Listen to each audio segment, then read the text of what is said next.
Hello guys. Today we'll see the interview of Raman Research Institute and so ये interview offline था। तो जैसे बेंगलोर में है तो इन लोगों ने हमें स्लीपर क्लास एसी ट्रेन का आने जाने का टी दिया था, ट्रैवल अलाउंस। एंड देन इन्होंने मतलब जैसे ही हमारा इंटरव्यू ख़त्म हुआ तो वहाँ पे लंच भी करवाया। एंड देन इन्होंने वहीं पे हमें सबको जो आए थे सबको कैश दे दिया। एंड इंटरव्यू भी इसका काफ़ी अच्छा था और काफ़ी भी अच्छा बना हुआ है। एंड फिर मतलब एस्ट्रो एंड एस्ट्रोफिज़िक्स में मेरा इसमें इसके काफ़ी डिपार्टमेंट्स हैं, light and matter interaction and then theoretical physics and condensed matter. But मैंने एस्ट्रोनॉमी एंड एस्ट्रोफिज़िक्स वाले में अप्लाई किया था। एंड उसमें 20 बच्चे इन्होंने शॉर्टलिस्ट किए थे टोटल। तो जब मैं इंटरव्यू देने गया तो इसमें से सिर्फ 2 सीट्स थी इसमें एस्ट्रोफिज़िक्स में। सो मेरा वेटिंग में नाम आया था, 2 जने उन्होंने सेलेक्ट किए थे and then third and 2 select कर लिए थे। एंड वेटिंग में सेकंड नंबर था मेरा, first and then second number मेरा वेटिंग में था, पर इसका वेटिंग नहीं क्लियर हुआ। So I didn't get there.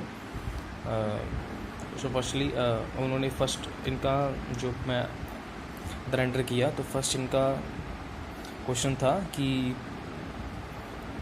जैसे आपके पास ये एक फंक्शन है तो इसका ग्राफ ड्रॉ करना था। तो फिर मैंने इसका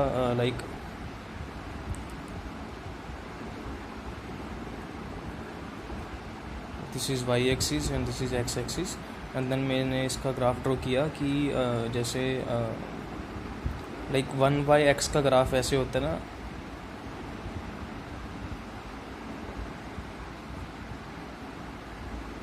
ठीक है। तो मैंने वहाँ पे पहले ये ड्रॉ किया ये 1/x है। अगर हम नेगेटिव वैल्यू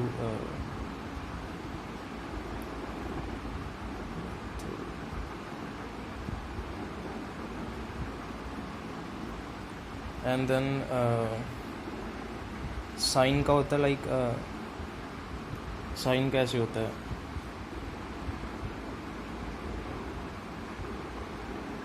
ठीक है। तो अगर हम इसको 0 पे देखें, x हम 0 पुट करें तो यहाँ पे 0/0 फॉर्म ये बन रही है y = ठीक है। सो ये डिफाइन नहीं है तो इस पर हम जो एल हॉस्पिटल रूल होता है वो लगा सकते हैं, ऊपर नीचे डिफरेंशिएट करके cos x एंड देन नीचे 1 आ जाएगा, ठीक है। तो limit where x approaches to 0, मैं 0 पुट किया तो हमारे पास आंसर आ गया 1, ठीक है। तो अब तो ये में पता चल गया कि x = 0 पे 1 है। एंड देन जो पहले तो साइन x ने जैसे ऐसे वेरी करना सीधा, पर इसकी वजह से ये है जब हम साइन x को इसकी रेंज होती है -1 to 1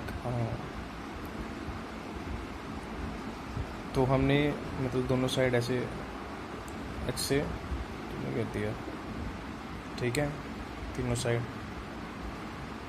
सो देन ये इसकी तरह वेरी करेगा, तो जो रेंज होगी 1/x to x होगी।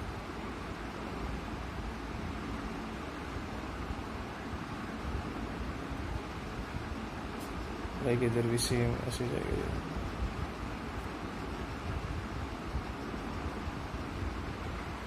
ऐसे ऐसे करता है तो ये डीके हो जाएगा। तो ये मैंने ड्रॉ कर दिया।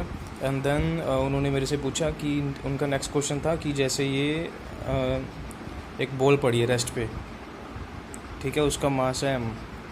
एंड देन एक और बॉल है, जैसे इसको b मान लो, इसको a, इसका मास भी m है। सो ये v वेलोसिटी से ट्रैवल कर रही है। तो इसने इसको आके हिट किया, ठीक है। एंड देन आफ्टर हिट ये जो दोनों बॉल्स इधर a बॉल चलेगी, इधर b बॉल चलेगी,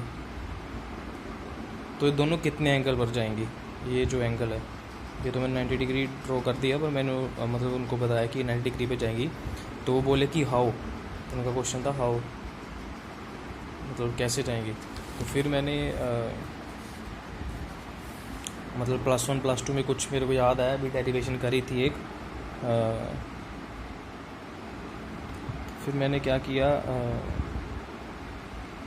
से एक्स एक्सिस है, वाई एक्सिस है, ये इधर ए बॉल चलेगी जिसकी वेलोसिटी लाइक वी ए है, एंड देन इधर लाइक बी बॉल चलेगी इधर जिसकी वेलोसिटी वी बी है, एंड देन लाइक ये थीटा है एंड ये फाई है। So what we have to proof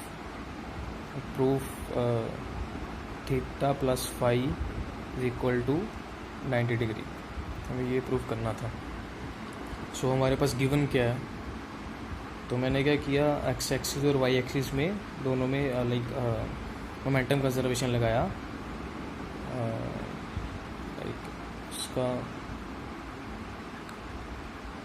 mass ये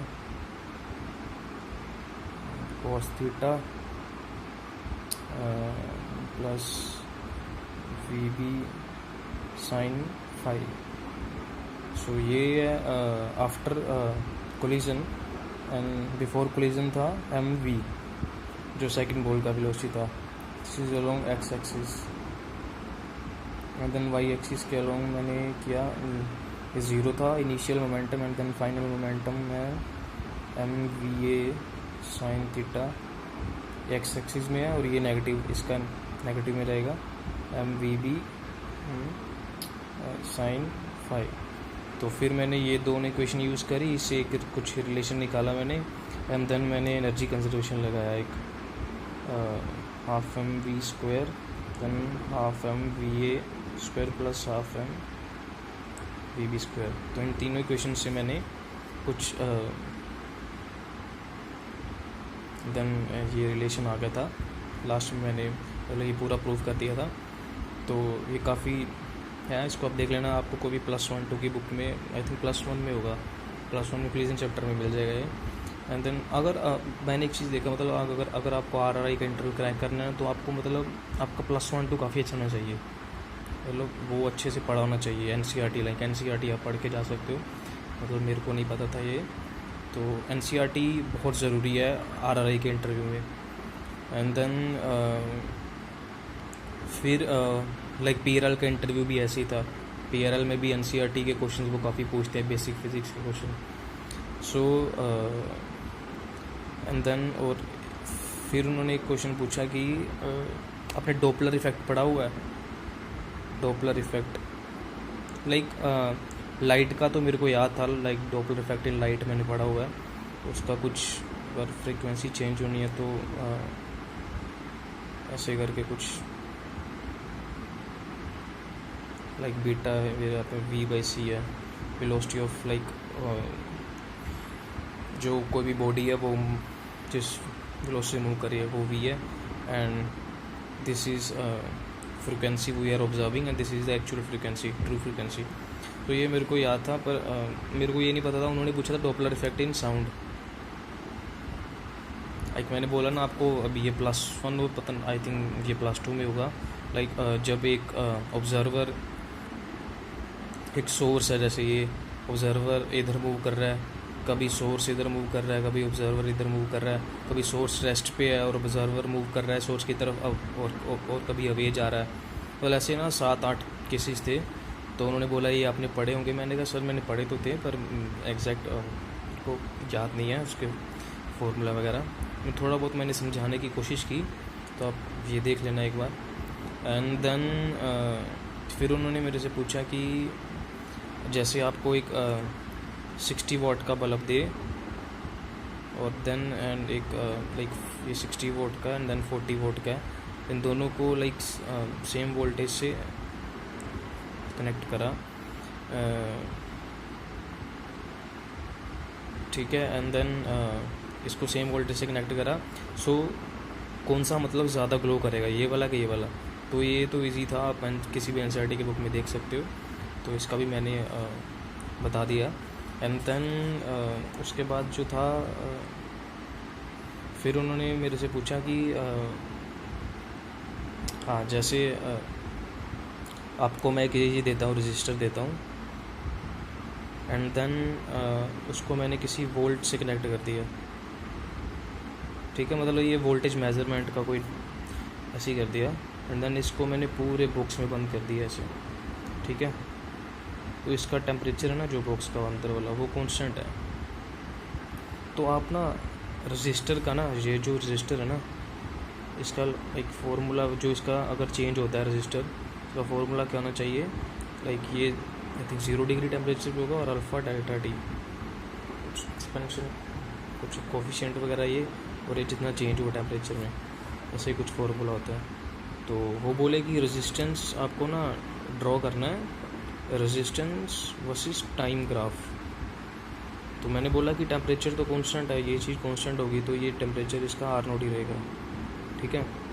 तो फिर बोले कि वो आपने थर्मल नॉइस सुना हुआ है, थर्मल नॉइस। मैंने कहा सर भी थर्मल नॉइस मतलब वही हो सकता है अगर इसमें लाइक इसमें इलेक्ट्रॉन्स फ्लो कर रहे हैं, वो अंदर एटम के साथ क्लॉइड करेंगे तो उससे भी, हाँ कहते हैं उससे कुछ फ़र्क आएगा। तो मैंने कहा सर थोड़ा बहुत मतलब फ्लक्चुएशंस वगैरह हो सकती हैं, लाइक ऐसे ऐसे, मतलब मैंने तो गैस किया था, मेरे को सही पता नहीं था। तो कहते चलो ठीक है, कहते अगर मैंने इसका टेम्परेचर मैं बढ़ा दूँ और इसका टेम्परेचर मैं इंक्रीज़ कर दूँ तो इसका जो रेडिएट करेगा ये, तो उसका पावर ला क्या होगा। मैंने कहा सर ये एक ब्लैक बॉडी बन जाएगा। तो मैंने तो ऐसे गैस किया था, मैंने बोला कि ये ब्लैक बॉडी बन जाएगा। तो कहते उसका पावर ला क्या होगा टेम्परेचर के साथ। तो मैंने कहा कि ऐसा करके कुछ होगा। तो फिर वो बोले कि ये कैसे आया। तो फिर मैंने बताया कि वही प्लैंक क्वांटाइजेशन किया, मतलब एनर्जी डिस्क्रीट, तो सारा मैंने ब्लैक बॉडी वाला वो बताया। एंड देन वो बोले कि चलो ठीक है। फिर लाइक यही था मेरा इंटरव्यू RRI का। So please do subscribe my channel. So I will upload the next videos shortly. So thank you so much.